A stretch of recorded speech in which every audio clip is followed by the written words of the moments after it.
to change his tire, or you yourself are stuck on the side of the road.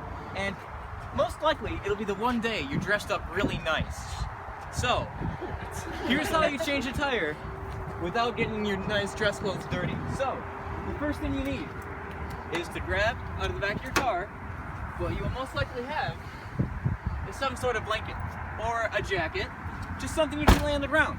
So, you grab this, put it in front of the tire and wheel, but while you have the back of that open, what you need to grab is your jack and your tools. See, when you do this, you need to put the jack underneath the pinch rail. And what the pinch rail is, it's this piece of metal that allows you to get the car up into the air without breaking anything.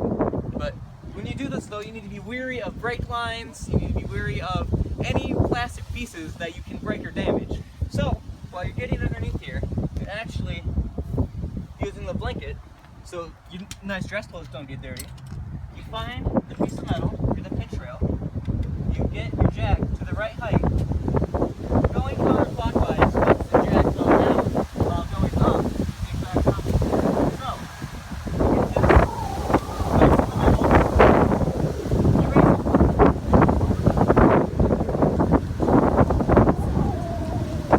Now sometimes, while doing this, you might want to note that if you get it all the way up in the air without loosening your lug nuts, your tire will just spin and you'll look like an idiot.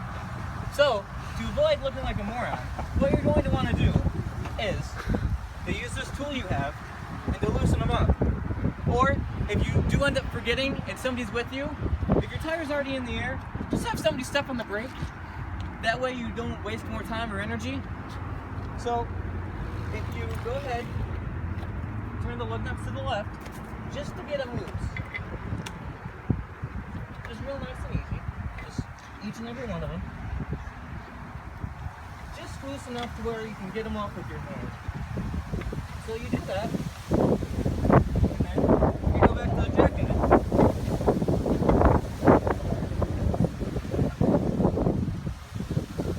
So once you get it into the air, which will most likely take a little bit, you can start loosening the rest of the lugs.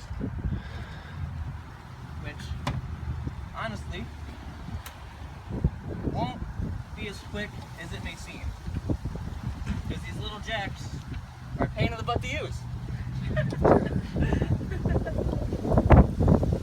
So, you're down here, you're probably getting tired of trying to do this, getting the tire in the air enough, but you gotta get to work, or you gotta get to that job interview, or you gotta be somewhere where somebody's counting on you. So, you gotta power through it, you gotta keep spinning it for what seems like forever. While this whole thing's going on, you're wondering, well, what's next? What do I do next? So, a lot of the time, people keep their spare tires in their trunk, or if it's a truck, it'll be underneath. But specifically for this, I'm going to assume that I just need to take this tire off and put it back on for my convenience, because I don't want to take off my tire, put my spare on, and then after class is over, come back out and change it back. So, for my own convenience, I'm just taking this specific tire off and putting it back on. But, in any case, once this tire is in the air, I can loosen the lug nuts. And what the lug nuts are is, obviously, what keeps your tire on there. A lot of people see them on there, but for some cars, not specifically this one, but for a lot of BMWs, Volkswagens, there's this thing that's called a lug bolt. And what it is instead of this nut that goes onto a stud of the wheel, the actual lug nut is the stud itself as well, and it goes into a hole on the hub of the car. And what the hub is, it's the piece of metal that's where your brakes are, or by, and it looks like it's up enough. So, as you're loosening these lugs by your hands will get a little bit dirty, but that's okay, because it's not your clothes that you need to stay clean. So if they still aren't a little bit loose enough, you can put your foot underneath it, so so the tire won't keep spinning. So after you have all the lug nuts off, anywhere between 4, 5, 6, or 8, you can finally take your tire off. Now, in some instances, over time, you'll see on the back of the wheel that there's a little bit of corrosion. Now sometimes it'll be really, really bad to where this corrosion and the corrosion on the wheel hub make the tire get stuck. And so what you got to do is you literally have to, once the lugs are loose, you have to kick it. Or you have to buy a sledge, or let's assume you have a sledgehammer in your car for some reason. You have the lugs loose, you take it, and you swing it. I'm not kidding you. It's the only way to get them loose sometimes. Adam knows. What part of the wheel do you hit? Do you want to hit the rim or do you want to hit the tire? See, with that though, it depends on what kind of hammer it is. If it's metal, you want to hit the tire. But if it's a plastic sledgehammer, you can hit the tire or right on the rim where the tire and the wheel meet, right here. So let's just assume that it came off easy like it just did. So the tire's off, you grab your spare, and it's ready to go back on. So the next question is, how do I do this? So you see these holes, and you see those 5 studs. Well, it looks like there's about 5 of each.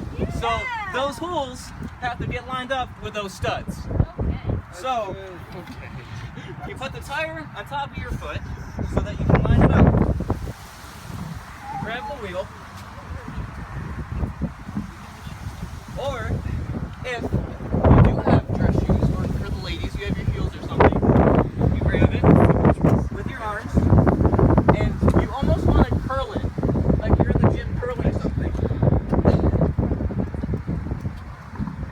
So do that, you push it, and you push it all the way back to where it's all the way on there.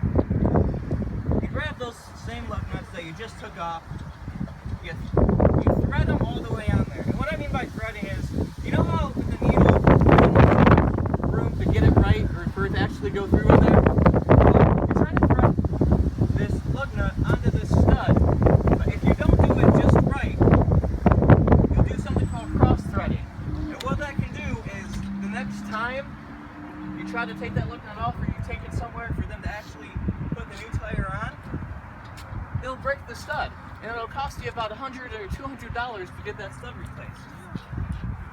So, if you want to keep your money and do this safely and as quickly as possible, you want to make sure that you hand thread these studs on all the way correctly where it's going straight on there.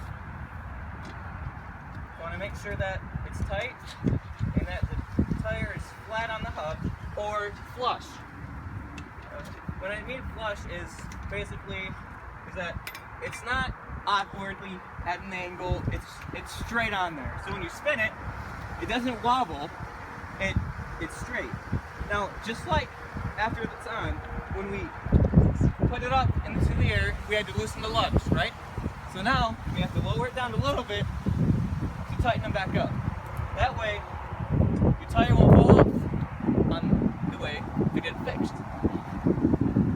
I've seen it happen before, and it's really embarrassing for the person, because if they would have taken the extra 5 or 10 seconds to do this, they could have saved their car from an accident, from higher insurance payments, and having to replace all the parts on the car. And you could die. And you can die. Thanks, Adam. Much better. I had a lady at work, or a customer, 3 months after we worked on her car, said that her wheel fell off because of us, after she had put her spare on herself and then fixed everything on her own, and then tried to blame me for that. So, if you want to be able to not be blamed for something, this is how you do it. You start at the bottom. Whichever lug is lowest to the ground, you start there, and then you work a star pattern around it. That way, you put the tension evenly around on the lug nuts, instead of, if you do it in a circle, it'll start down here, and then the tension will go all the way around, but not be distributed evenly. So, get down here and you start it in a circle. You don't need to do much, just a little bit, just to tighten it a little bit more. And you do a star to where it stays. And then, just for assurance purposes, just to make sure that you did it, you got all of them, because on some vehicles there's 8 lugs. So on that you would start at the bottom, make it like a T, and then for the other 4 you would make another T.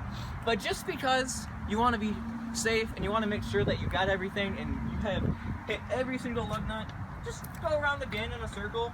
Now that it's already been tightened, you don't have to press any, just make sure that it's not loose.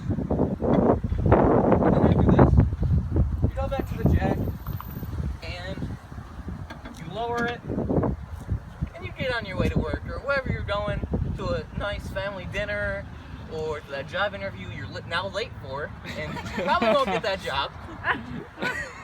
Oh yeah, I'm sorry, I had a flat tire.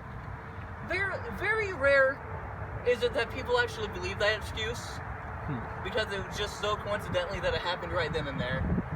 But now that your tire's on there and you're safe, you're on your way to go.